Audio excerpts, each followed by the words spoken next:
Okay, who do we have in this picture here? I have my grandparents, John and Margaret Weniger. Was this taken in Canada or in Russia, do you know? This was not taken in Canada. This was taken in the States. And this particular picture here is painted with pastel colors by my aunt, my great aunt, who was an artist. And she'd done that free-handed off a picture. And that would have to be, well, my grandmother died in 1922 or 23 in there, so it had to be done in that, before that era. So if you were born in 1931? Right. So you never got to know your great-grandparents? Yeah, I didn't know my real great-grandmother, no. Okay. Is this the grandfather that you talked about during the interview? Mm-hmm. That's my grandfather, yeah. Big 6'2" man. Kind of a quiet man, actually. He was, I never ever heard him to speak English. I always spoke German.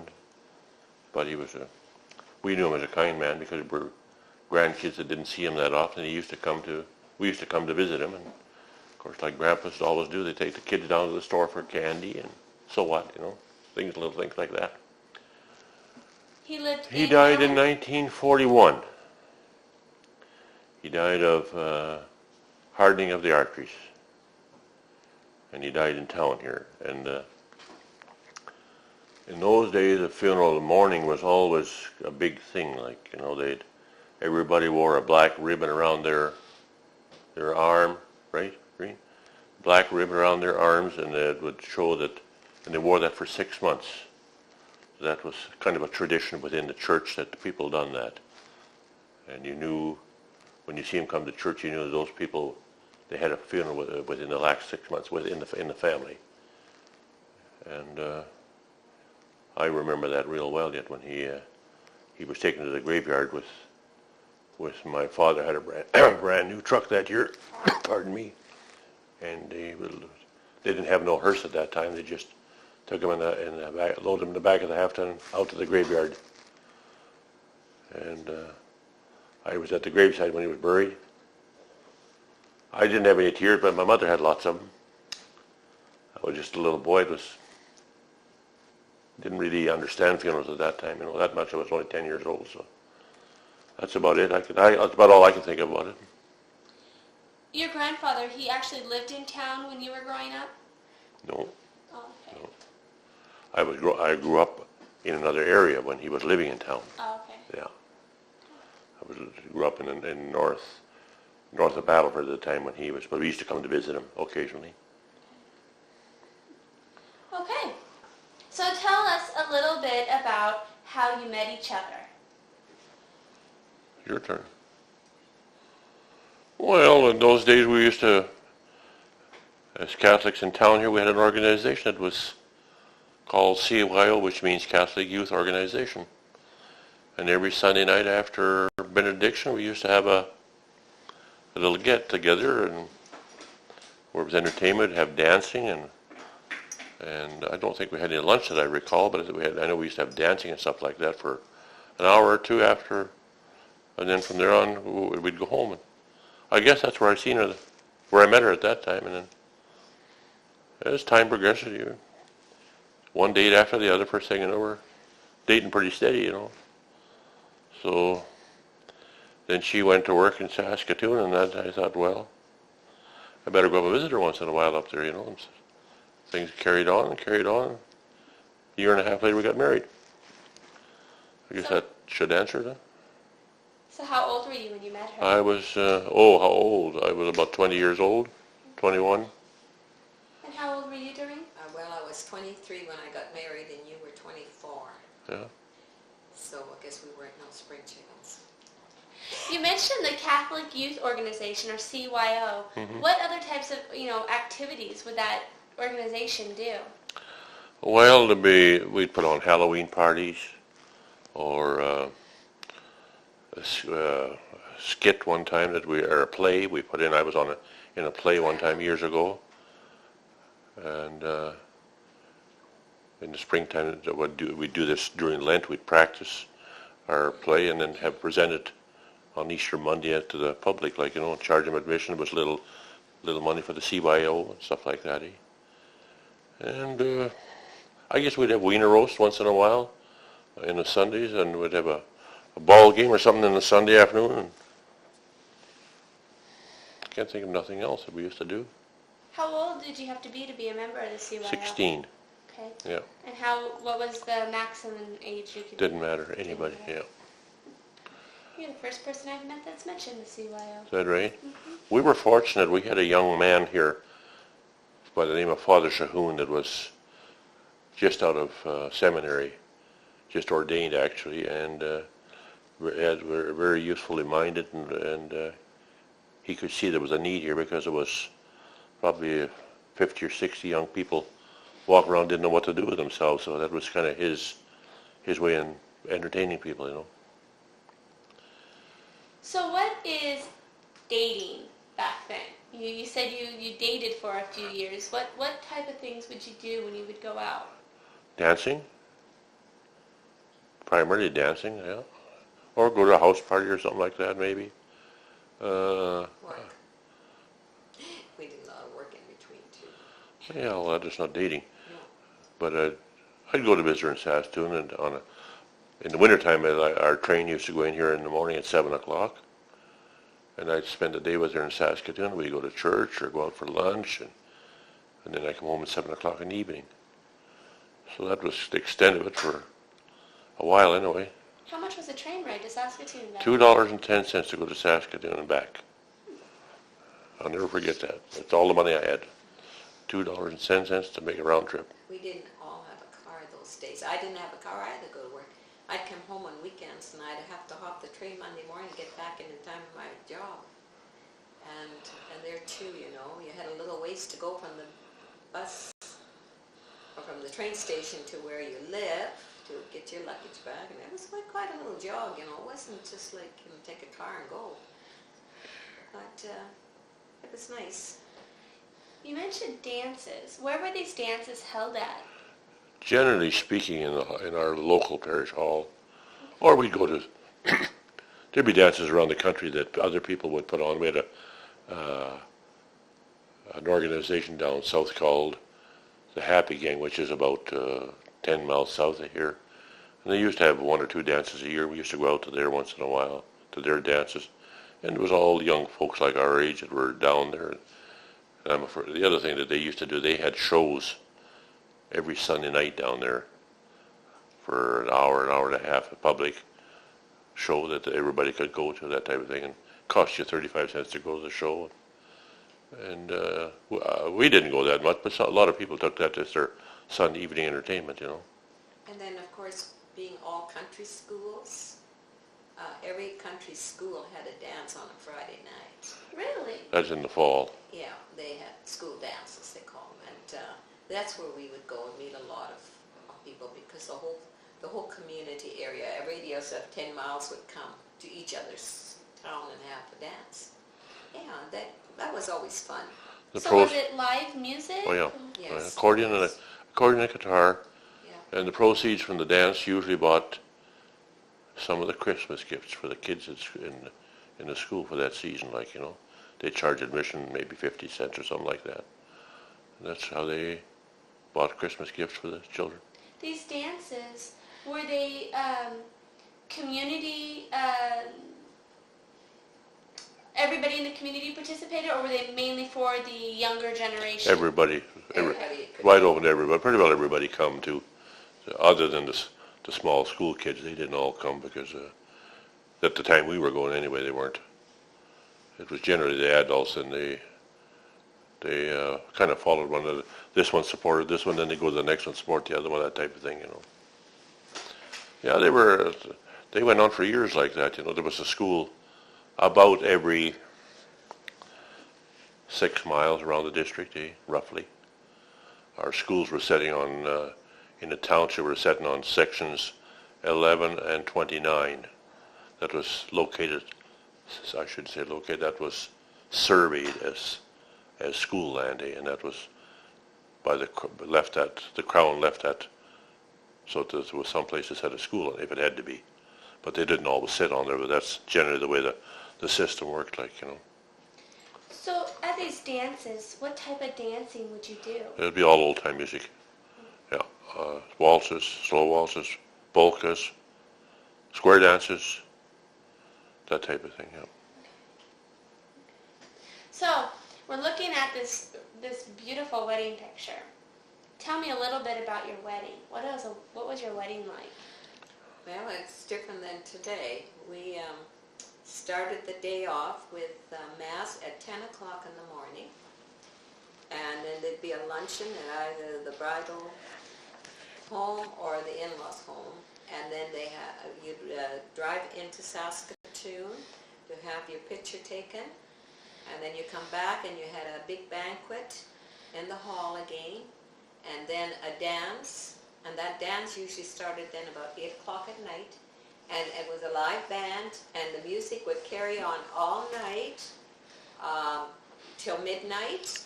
And then they would serve a luncheon.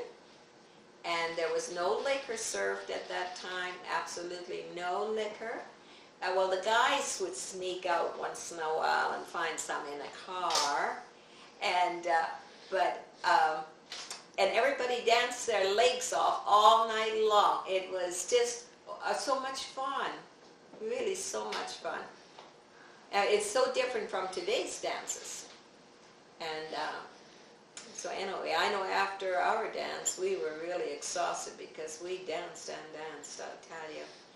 And it was a very good day. And what else, Reynold, with it? Well, after the dance, we went on a honeymoon, and we went to Saskatoon. We stayed overnight at a motel on 8th Street, which was called, what the heck, I forgot already. Huh. But in a way, the Sundown? banquet here was served downstairs in the basement of this hall. And my wedding cake, which I had then, I would serve to his relatives all, and he would serve pieces of the wedding cake to my relatives. And that was kind of nice, because I got to know his family, and he got to know my family. And what else? Then we went the next day we took a honeymoon to Banff. You know where? Banff, Alberta? Mm-mm. You never heard of it, eh? Okay, it's a big national park on west of Calgary. And we spent about a week on our honeymoon. And then we had to come back, and it's time to go to work. So you mentioned that the wedding starts at 10 a.m. and goes way into the wee hours of the morning. That's what Mass was in, 10 o'clock in the morning. When you had Mass, were you in your wedding dress and your suit? Oh, yeah. All day in those clothes. And high heels. Again, high heels. Oh, my. Yes. So I had 2 attendants. I had my sister and my sister-in-law, Doreen, Zeiler, for my attendants, and he had his brother Percy and a cousin, Don Weniger, for his attendants. And They were all here for our 50th. yes, they were all here for our 50th. That don't happen too often that you can find that they're all alive yet, you know. And I sewed my wedding dress with the help of my landlady that taught me the sewing course and make sure it was fitting right and looked just the right way. So she helped me through that all. And I did all the handwork. All the beads were on my dress was hand sewn. I spent quite a few hours doing that. But yeah, so I can say we had a very nice day. And what else about it? So that's 50 years ago. We got married here in our church in Allens in Aloysius. That's the same church that my parents got married in, and they were married 65 years, I believe. And they were married in this church as well. So, Do you know, I'm sure you do know, who married you? yeah, Father Dimong. The Dimong, he is long gone. But we were the first ones to get married that year, and after that, the ball started rolling. What year did you get married, or what month? In June the 12th, 1956. Okay. Yeah. The flowers flowers you have in the picture, are they real flowers? Those are real roses. They better be. How much did they cost? Colleen's got it on the... $26 or $27 at that time. Did they? I can't forget. She's got it on the DVD. Lots of that, and days are lots of money, you know. Yeah. So the dress that you made, did you have a pattern for it, or did you just kind of... No, we kind of designed it ourselves. Okay. Yeah, at that time the trend was kind of, the tiers of ruffles right around, but I put a long panel through it first. But I got very, very good satin for that, and that's why it lasted 50 years, I guess, because my grandkids wore that dress inside out. I didn't think it would even be wearable anymore, but we did get a picture of it and put it together.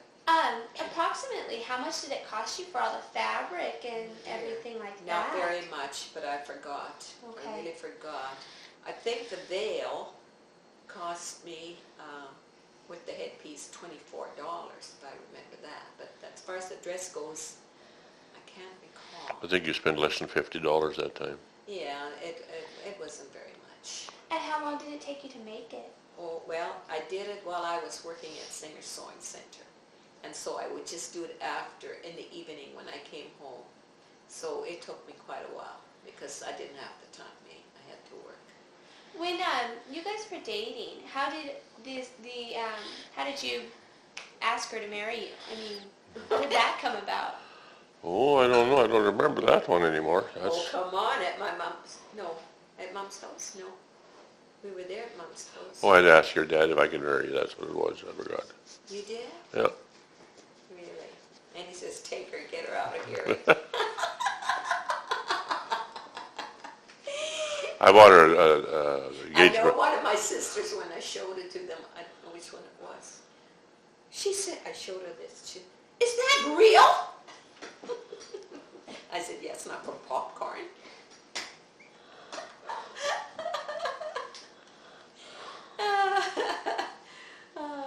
But yeah, when I was preparing for our 50th now, I thought, oh my gosh, really, things went much easier when I first got married than 50 years ago. I just struggled here with, I don't know, with just things, didn't work out the way you planned it, the invitations and all this replies.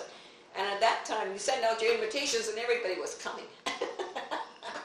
So a wedding, the preparation for a wedding back then, was it similar to what we do now? Maybe on a smaller scale, but... Well, I think larger. Larger scale? You invited everybody in the country because you knew everyone, and I don't know, everybody was invited to each other's weddings. That's the way it went, kind of thing, eh? Yeah. And everybody supported and helped out with each wedding, like if you needed cakes or if you needed meats or anything, everybody pitched in and helped. Where today it's a different thing. Everything's so costly. Mm-hmm. That was going to be my question. Who paid for the wedding? Our parents. Our parents. I think they probably went half and half. Mm-hmm. Yeah. Okay. I paid for the music, for the dance, $25. I remember that yet. Can you imagine $25 for music? And now it's about 4 times that. Oh, heavens, more than that. How about 10 times that? Yeah, right. I guess so. You bet. So the music that you paid for, was it similar to what you would have at a dance, live band, accordion Mm-hmm. player? Yeah, we had a little more. The band had a accordion and a saxophone and a drum and a guitar and a piano player, that type of thing. Yeah. Okay. And what we'll do now is, since you had mentioned the 50th anniversary, we'll go ahead and do the portfolio and talk about. Doreen, if you want to go ahead and just tell me what's in each picture, and then kind of tell me what the 50th anniversary celebration was like. Yeah. Well, this is part of the table decoration, and we had gold trimming with the lights hanging. And so this is part of the head table here, and the background. And this was our models, and so our photographer took a picture. He wanted a picture with us with the models. and then we have our picture, and then we have a picture of our children and grandchildren. And then our first dance together 50 years ago, and then our... No, not 50 years ago. Well, now, yes, excuse me, and our anniversary cake. And that was all lit up, and the top was spurring around. Then you can talk over there, Ryan. Okay. And actually what we're gonna do is just scoot it this way. And then I'll just right like that. Okay, the top picture is our family. Work from left to right is, my name is Dylan. Just a second, I'm going to write this part down so I don't have to, I can get the correct spellings from you if I don't know them. So you said from left to right? Left to right is Dylan. On the back row, of course. Mm-hmm. Jacqueline. J-A-C? Yes. Y-L-Y-N. Okay. Jonathan. Brittany. And Lauren.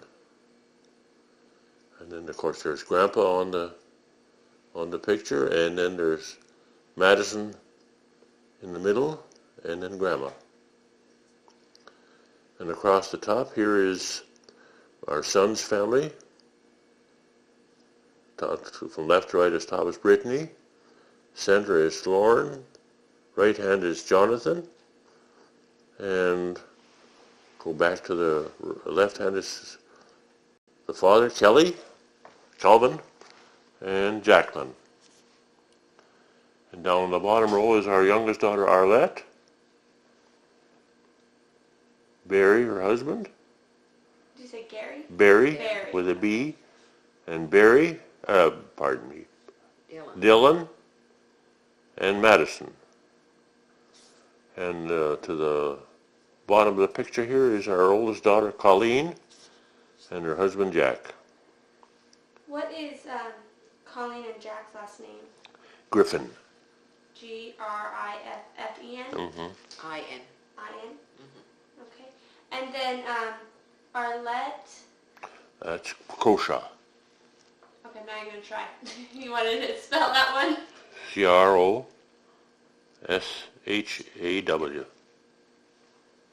Okay, and then out of the kids up top, so Dylan's last name is going to be Mm-hmm. Jacqueline's last name? Zeiler. Zeiler. Zeiler, okay. Jonathan is a Zeiler, Yeah. right? Mm-hmm. They're all Zeiler. Okay, and Brittany's a That's right. Zeiler? Yeah, they're all. Except Because Madison. that's married your son, right? Yeah, Madison's in the middle here. Okay, so Madison is the one that... Croshaw, yeah. Yeah, okay, there we go. Croshaw. Okay, that's perfect. Good. And when did you celebrate your 50th anniversary? 10th of June of 2006. And what did you do for your celebration? We had invited guests to come for supper. And we had a bar for people to have a drink or two. They come at happy hour started at 5 o'clock. And then we had a supper at 6:30. And then we had, after supper, we had entertainment, the children program. The children did a few things, and our daughters read a few things from scripts and stuff like that. And then we had a little bit of happy hour again, and then we started dancing about 9 o'clock till about 10:30. And then we had served a big lunch again after that. And big buns.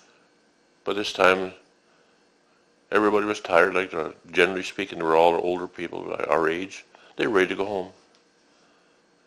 But we forgot something. Before the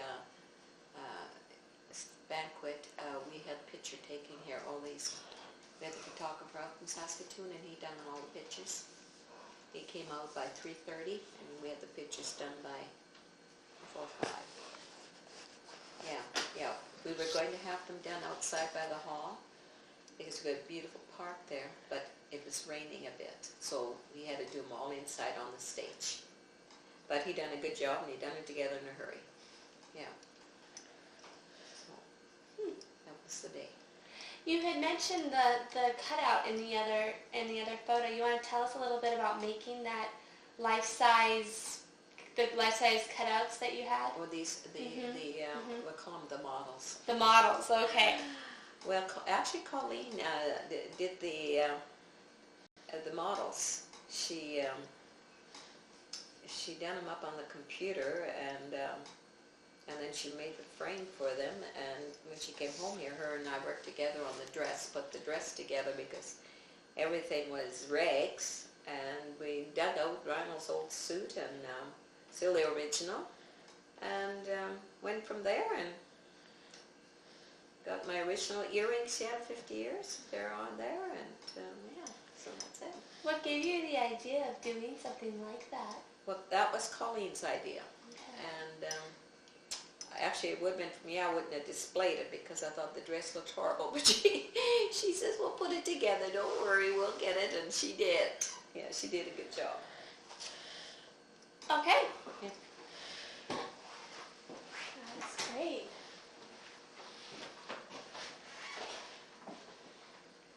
And then with this, you can talk a little bit about it and just kind of flip through a couple of pages so we can get a few pages of it. So, Doreen, what do we have here? Well, this was a You have to Christmas. leave it later. She wants to leave Yeah. it again.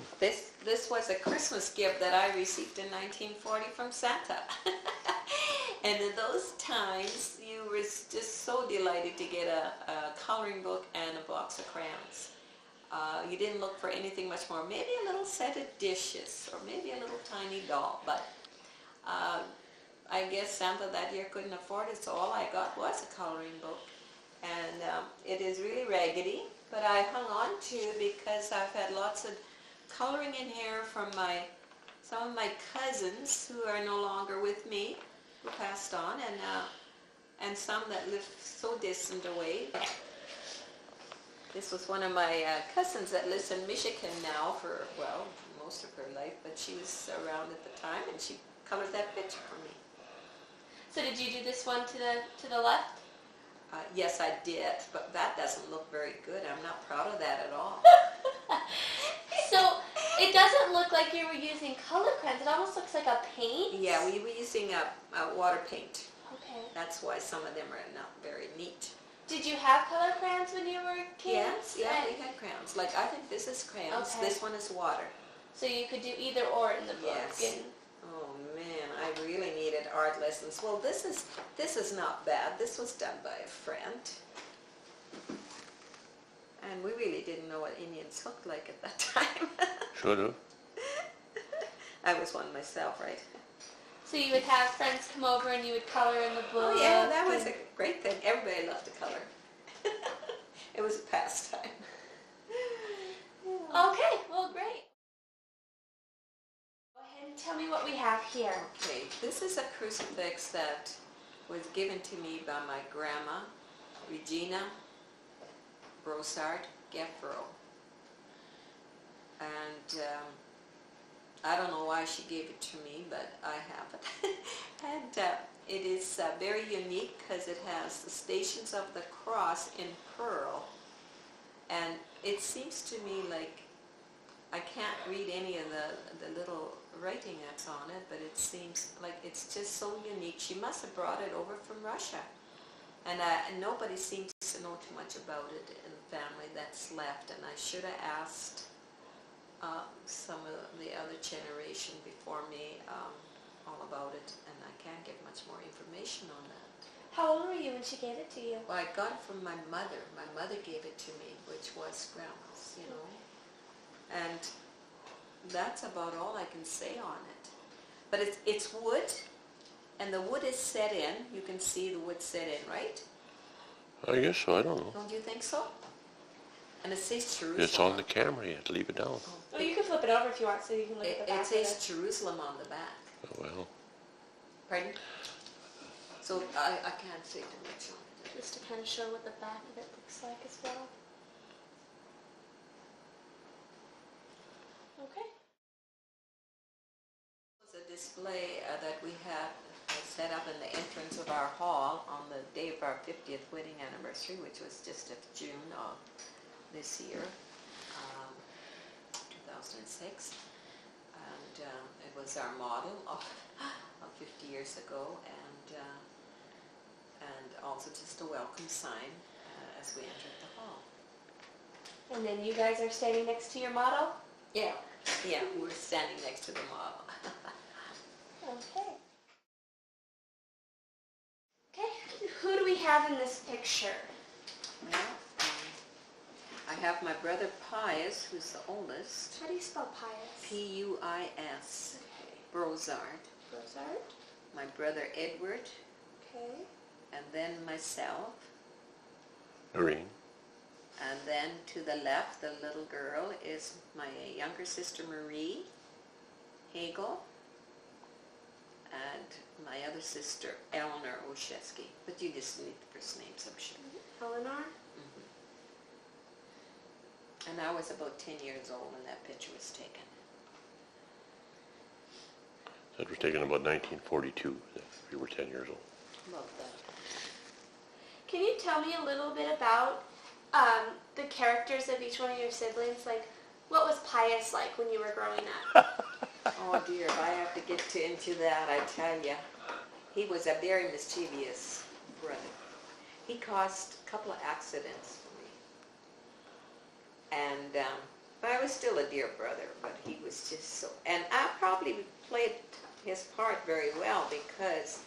It takes two to make the thing Yeah. go around, you know. And in particular, this one night, well, we never had electricity yet, so Mother had the coil oil light up on the cook stove, and it was after supper. She said, I'm going to lay down and have a little rest, and you kids out here play very quietly. You don't knock that light off the stove.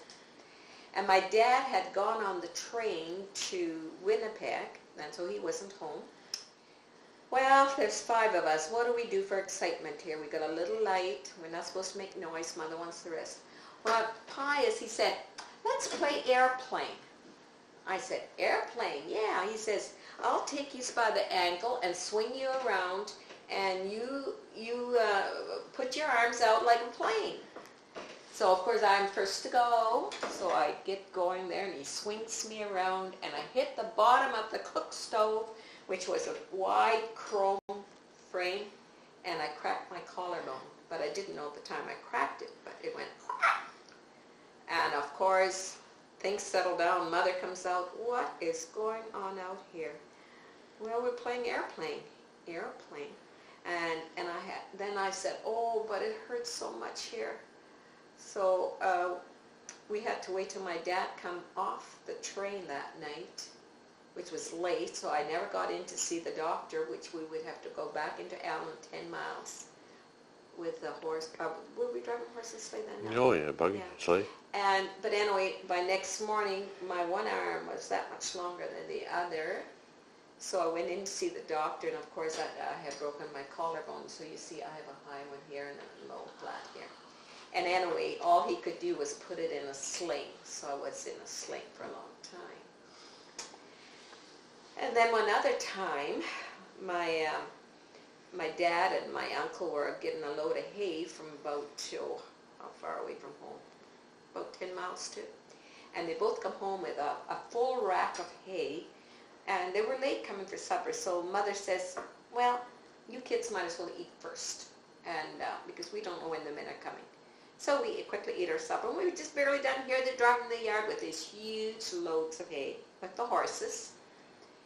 So they go and they park them over by the haystack, quite a little ways from the house.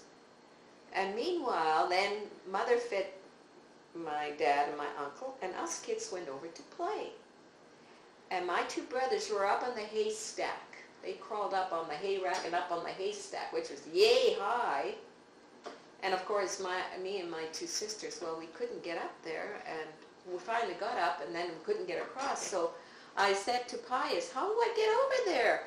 There's such a space between the haystack and the rack. He says, I'll hold out my arm, and you hang on to it, and I'll pull you back.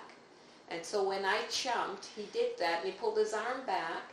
I slid down the haystack, and I fell underneath the rack, and there was a nail sticking out, and I cut my head open. And the blood was just gushing out. And there I am. So my 2 brothers take me and lead me home. It was a long, long way to walk. They lead me home, and I had to walk with my head hanging down because the blood was just gushing out. I get in, their mother just about freaked out. Now what on earth went on here? So we had to tell her the story. Well, she quickly went and washed me up and bandaged my whole head to keep the blood from, pouring. And they drove me into Allen. This was with a car, though. They drove me in, and then, of course, the doctor cut all my hair off the back. All I had was left the front, and I was so embarrassed. But he had to clean me up because I had a big cut. And you know what? As today, there's no hair grows on that place, about 2 inches long. There's no hair grow there. And but anyway, I had to have stitches, and I wouldn't go anywhere for a long, long time because I didn't want anybody to see my hair or all cut off my head. Wasn't that a terrible thing what they did then? They would never think of doing something like that today. How old were you? Oh, I was probably about 10, 11, the mischievous age. So he did, he did 2 bad things to me, yeah. He was a mischievous brother. And what was Edward like? Well, he was, how was he? He was kind, joking, and if I wanted a favor of him, he'd do it for me. Mother would go to town and she'd say, when I come home, Doreen, I want you to have those roosters' heads cut off, cleaned and ready for the pot for tomorrow's church, and we need chicken on Sunday. And I could not do that because they were my pets. I just could not. And she said, you've got to learn. She said, you're going to have to learn to do it.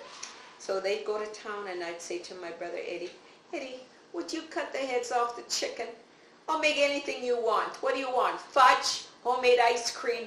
Or he said, you can make me a gallon of ice cream. Away I'd go, and he'd cut the heads off. And I'd clean the chickens. There was no problem cleaning them. I couldn't cut the heads off. So I'd make him a whole gallon of ice cream. And he ate ice cream till he got sick. But anyway, Mother come home, and she was really proud of me. You got the chickens all clean in the roaster. And I said, yeah, nothing to it. And I never did tell her that. My brother did it. I think after I got married, I told her the story because my conscience bothered me. So I got away with that one. So he's a good brother. He was a good brother because they knew, like, we really weren't supposed to make ice cream or fudge because that took farm cream. And my mother was trying to save the cream to sell to buy the groceries. So, that was a no-no. But we'd sneak it every once in a while. And she kind of wondered where that cream went. And we wouldn't tell her. She said, did you guys make fudge again? And of course, as soon as they were out of the ark, I'd make fudge.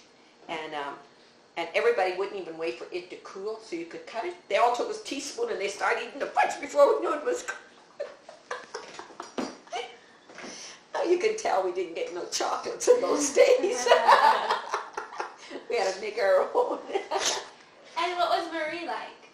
Well, Marie is 9 years younger than I am, so actually I would have to look after her quite a bit when she went to school because I would get up and I would curl her hair. I was so proud of her because I was that much older.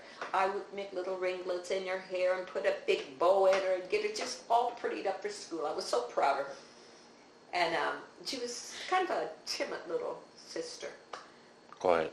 Quiet, yeah. And but I was very proud of her because I guess I sort of acted like a mother to her. And Eleanor?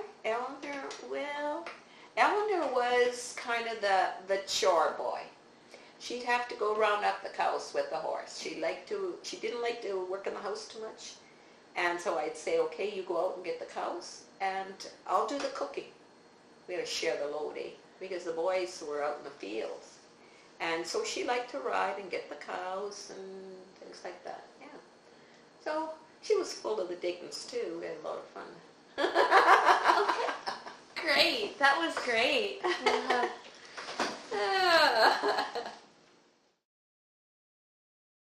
ahead.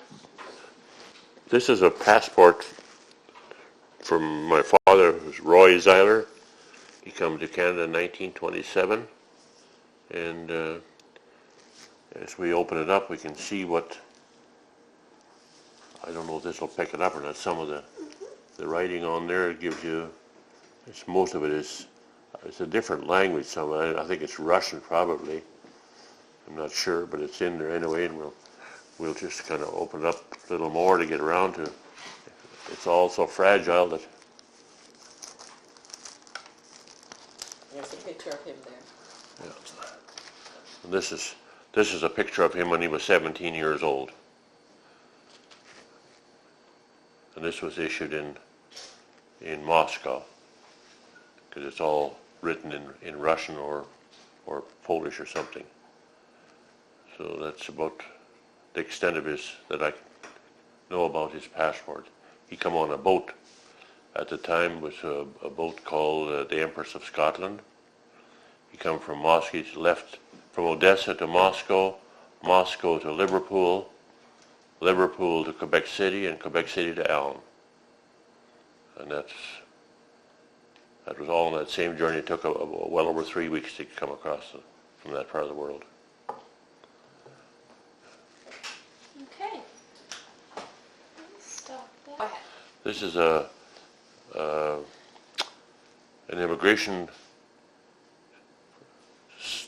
sailing immigration passport, I guess you would call it, immigration service type thing. It was printed in Canada. When he got to Quebec, they had to issue this as a foreigner coming into the country, and his name is situated along one row here. I can't read it all. What it says here, what does it all say here across the top here? Rocus Zeiler. No, but I mean, what's up here? What's that word? H. Age. Okay, he was 17 years old. To tell us, and country come from Russia, or they'd say here the Ukraine, I think. Right? Odessa. Odessa. Okay. Ukraine, Odessa. And then, get your hand back. I don't know what this is. Say here. Nationality. Oh, he'd be German, Russian. Yeah. That's actually interesting because they have his nationality as, where is he at right Yeah, here? I see that. As Russian, Yeah. but then his race as German. Yeah, right. They're come from Russia, but they're spoke German, eh? He spoke a little Ukrainian too. Okay, slide it down a little bit. So he did speak a little Ukrainian. Yeah. Okay. So now we're at What's that up there? what do we have here now? Between what periods? Oh, I don't know what that is. What's this word here? On. Race. Oh, I see. Race. Okay, Race on. so we got to go Race over. or people. Yeah, got to go over to this word here. Same thing, is it? At what address? What language? Language as well. It's written here. Well, that's the same. German. I guess it's German. Yeah, German. Okay, slide down a little more to get the next picture. Are we still on the camera there? Yep. Yeah. Okay. Here we got. What's this say here? What trait or Farmer. occupation? So it'll tell us. Yeah, farmer right here, right? Yeah. And what do we got here? Trade or occupation you intend to follow. Laborer, I guess, because farming. And then we got destination was Allen.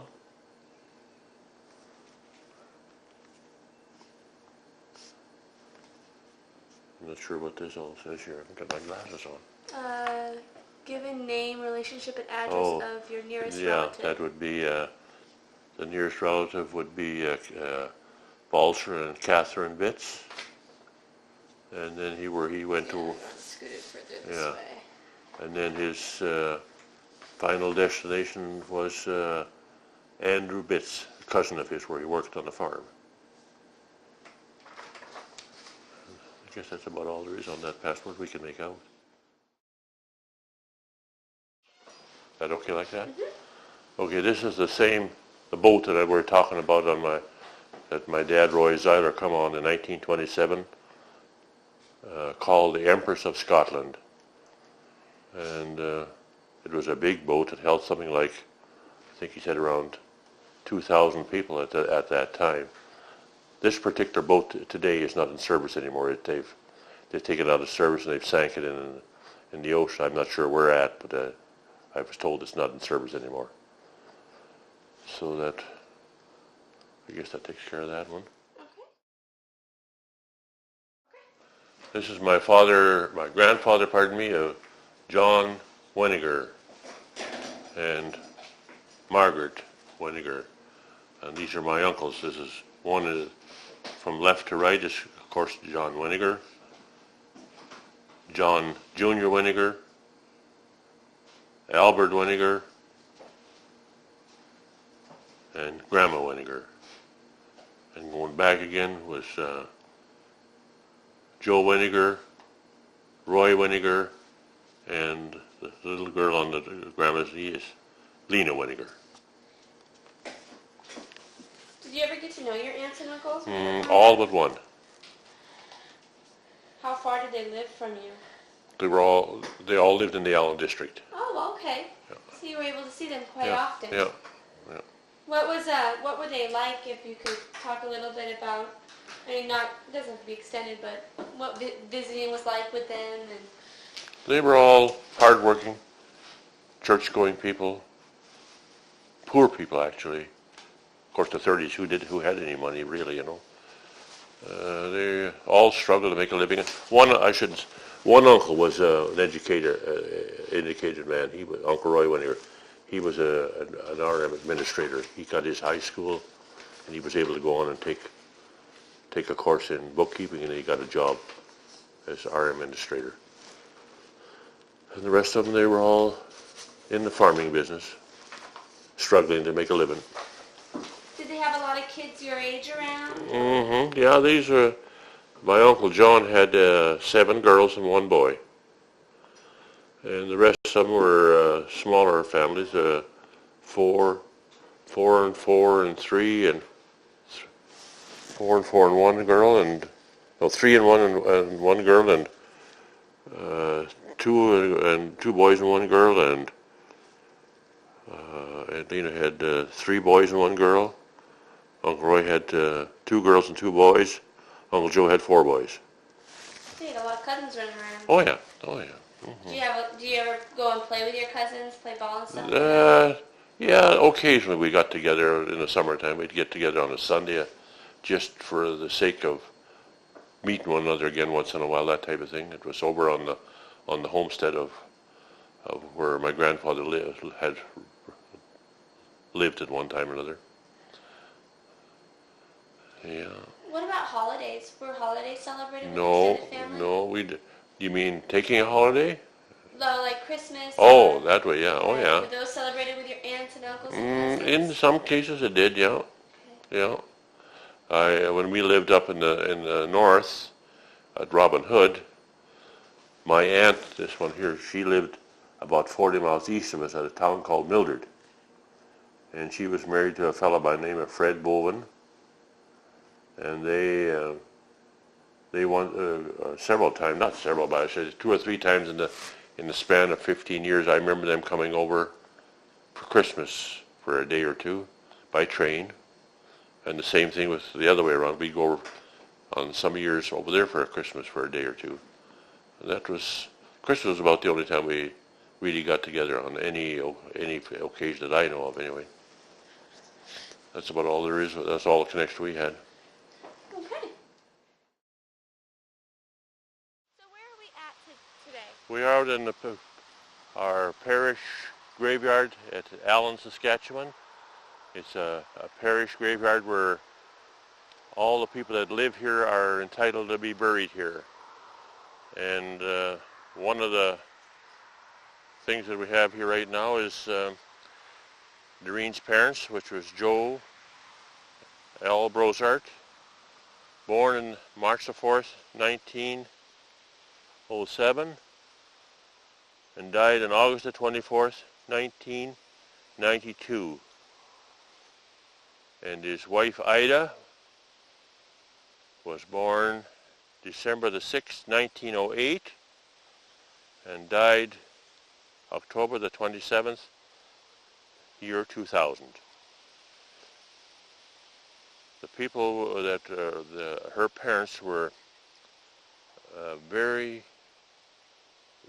very good parents. They really were. They were religious parents. I don't think I ever heard my father-in-law swear. Not once, not once. I don't think I ever heard him swear. And my mother-in-law, a great cook, a great mother, and full of the devil. She just loved dressing up, going to parties. That was one of her favorites, you know. If she could dress up and disguise herself and let everybody guess who she was, you know. That was one of her things. I guess that pretty well takes care of it. Do you know how each one of them died? Yes. Doreen's dad died of cancer. It started out, he had a tumor on his kidney, and it spread to the rest of his body eventually. And Doreen's mother died of, we think it was, the doctor said old age, but we think there was some cancer involved too in her someplace. We're not sure where it was. She just got thinner and thinner in old age and just finally died. That's about all that I know of them.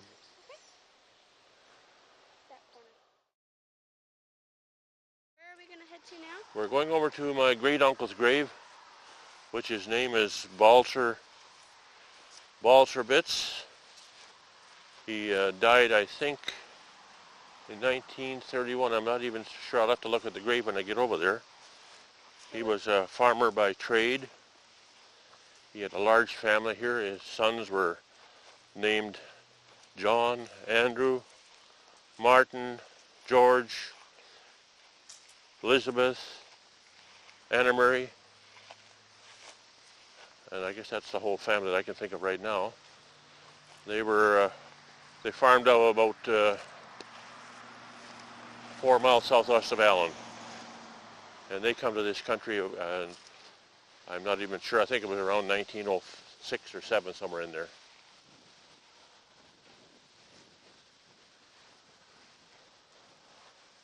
This is not the one we're after, but it's... Right there. Oh yeah, right here. This is the grave we're after right here, yep. So if you died in 1931, that was the year you I were born? was the year I was born, that's right. Okay. So I wouldn't know him. And his wife is a great aunt to my wife. That seems kind of strange, you know. We're not related, and yet the two are connected here, eh? So with his kids, did you ever get to know any of his kids? Of Balzer's kids? Mm-hmm. Oh yes, very well. I knew them all. Yes, they were my dad's only close relatives here, so I was with my dad, and he used to go to visit them quite often because they acted like his parents, eh? So that I got to know them pretty well. And what did Balzer die of? You know, I really don't know. I imagine old age, I think, because they looked like there was 54, about 85 years old by the ages there, so I suspect old age in those days, you know. There were probably diseases, but they didn't know what they were at that time. I can't tell you anything about their recreation. I think I imagine that they like to dance like everybody else did at their age, you know, in those days. Did you ever see a picture of him? Yes, I did. Come to think of it, I did see, but I never saw a picture of her. Okay. I saw a picture of him. Okay. And that's one of his, John Bitz behind, that's one of his sons. Okay. There's a lot of bits in this area. Mm-hmm. Is that a common thing that right. people... And this is another brother of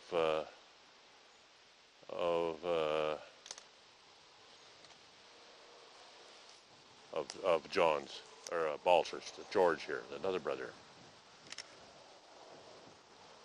Okay. And those two are the sons of those two people, of the back one there. Okay. Yeah. Okay. And that one there is a son, two sons of, grandsons of this one back here. They died of cystic fibrosis. Oh. Yeah.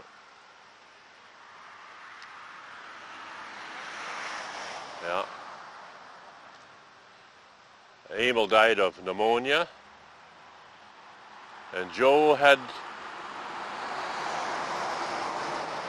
I think he had a Crohn's disease or something. I'm not even sure about. It was something in the intestines anyway he died of.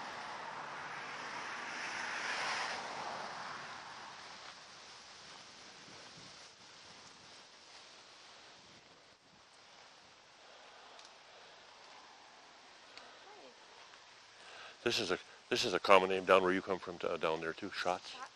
Lots of shots I've is heard in. shots. Yeah.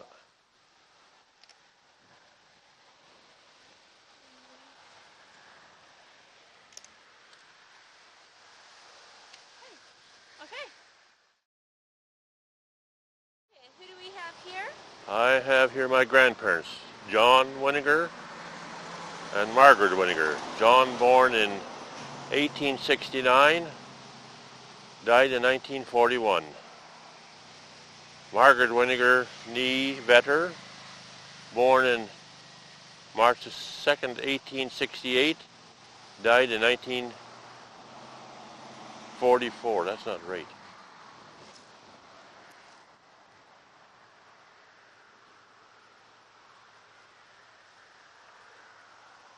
That's the second mother.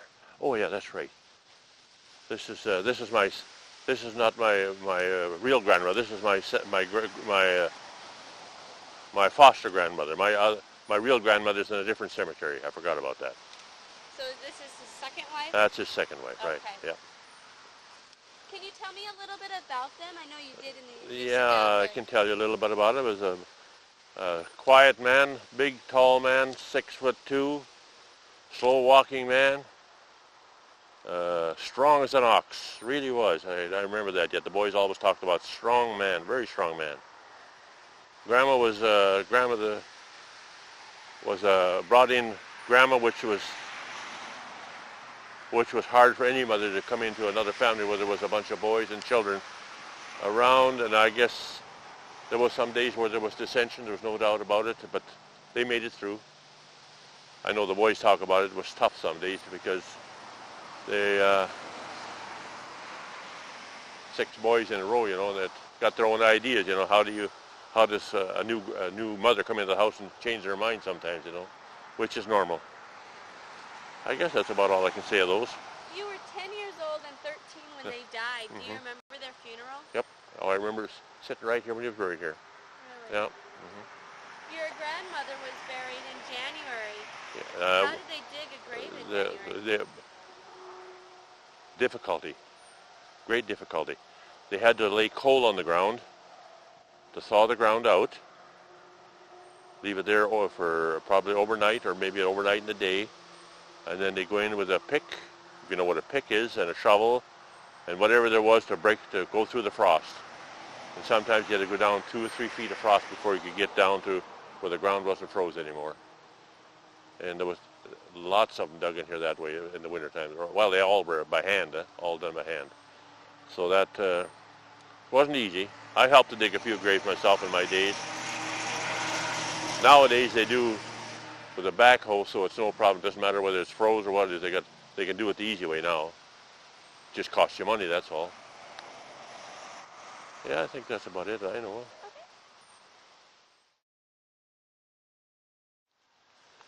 Okay. Baby Gilbert Patrick Zeiler, born May the 1st, 1962, died February the 1st, 1963. He was a very strong baby boy, chubby little boy, and in the wintertime he picked up some type of a virus pneumonia. We don't know to this day yet what it was. He was sick one night in the house, and we had him steamed him. The next day we thought we better take him to the hospital in Saskatoon to the doctor. We got in there about 1 o'clock or 2 o'clock, somewhere in there. The roads were bad in those days, and he was in there till about 5 o'clock, and they finally come back and told us that Gilbert had died. we couldn't believe it, what was going on. You know, here we brought him in there alive, and then he died in a hospital in that short a time. You know, so there was some kind of a lung disease, I guess. He coughed, and whatever it was, they never did really tell us what it was. Eh? Did his older brother or sister get the same cold, or was it? No, just him. No. Yeah, he was the baby at the time. What time of year was it? In February 1st. Winter time.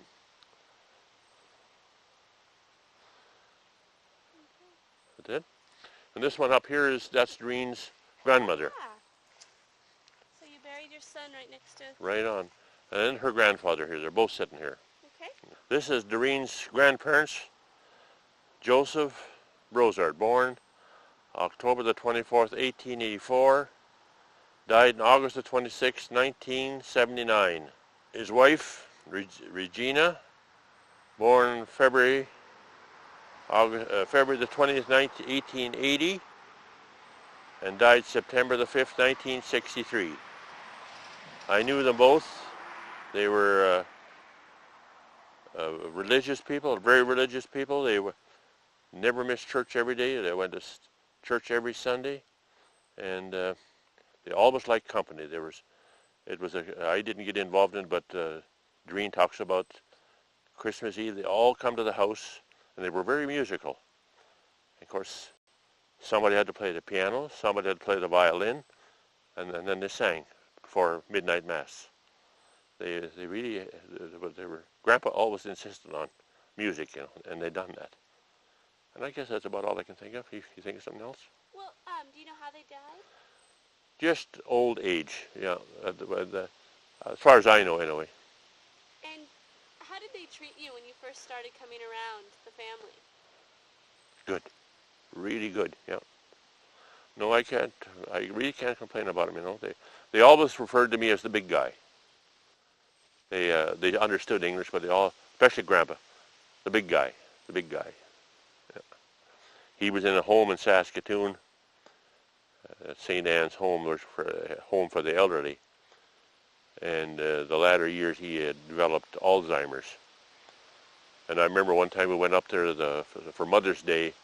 We went up to Saskatoon for lunch to take Doreen's parents up there for supper. And, somebody suggested, let's go over and visit Grandpa in the old folks' home. So a few of them went in at one time, you know, and I said, well, there's no use in me going in. He doesn't know me anyway. I'm not a member of the family. So anyways, they insisted I go in, but I didn't go in with the rest of them. And when I come in, he knew me right away, but he didn't know the rest of them. Kind of upset the rest of the family. I guess that's about it. Okay.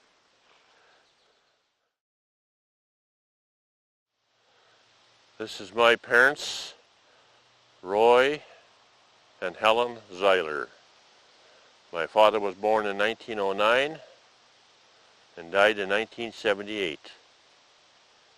My mother was born in 1910 and died in 1998. My father died of an aneurysm, and my mother heart problems. She died eventually of heart problems. She landed up in the hospital. She was in there quite a while, being sick. My father never ever did get in the hospital all his life. The aneurysm took him within 24 hours. My mother, she moved after my dad died. My mother moved to St. Anne's in Saskatoon, and she was there for 10 years anyway, maybe a little better. And then from there she had to go to the hospital, and that's where she finally died. When you were growing up, what is one of your favorite memories of your father? Oh, he always took me along with him. Wherever he went, he'd always take me along. Yeah. I guess I must have insisted on going along, and he was pretty easy that way, you know. He'd always take me along, you know. I was probably more of a hindrance most of the time, but that's the way he was, you know. Yeah. Well, I used to do, even when I got a little bigger, I always used to help him a lot all the time, you know. in the field work, I'd go out and drive the tractor and stuff like that. I shouldn't have been out there. I was pretty small, you know, but I like to do that, and he could go out and do other things, you know. He'd be in a position where he could watch what I was doing. But, oh yeah, you know, I always was with him. Yeah.